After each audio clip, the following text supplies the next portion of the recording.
Many of us are all too familiar with the irritating beep of a digital alarm clock. But how often do you hear this?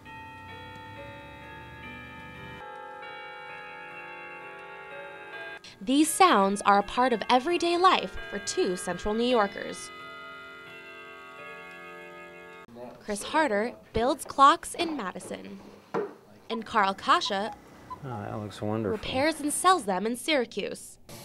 Both are among a vanishing group of experts who make, sell, and repair clocks. Good afternoon, Carl's Clocks. Here at Carl's Clocks in Syracuse, clocks both large and small line the walls, overlooking a shop strewn with clock parts.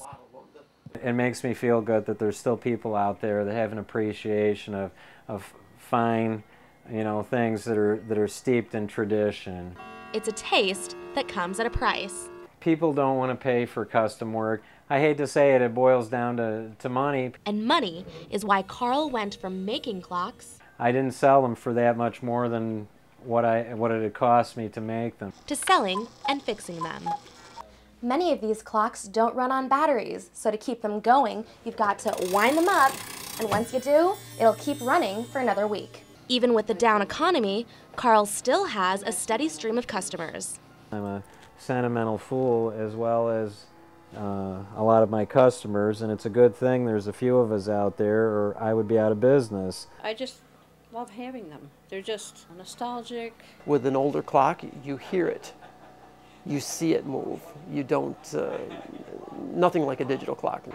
And in Madison, that appreciation of old clocks motivates one of the only clockmakers left in Central New York.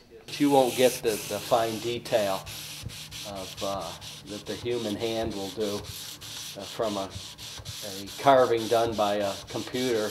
Harder has been building clocks for more than 20 years and has a passion for 18th century clocks and furniture. I'm glad I'm not building furniture item 4412 with finish A, B, or C.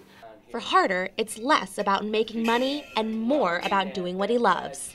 I mean, I never got rich doing this, but my greatest motivation is just that passion of what I love to do and doing it with excellence. And Carl isn't expecting to get rich either. I'm still trying to decide whether you can make money at this. But Carl says people are buying, even if a clock might be the last big-ticket item they spend their money on. A lot of people say, gee, if I'm going to go down in financial flames, I'm going down with a grandfather clock.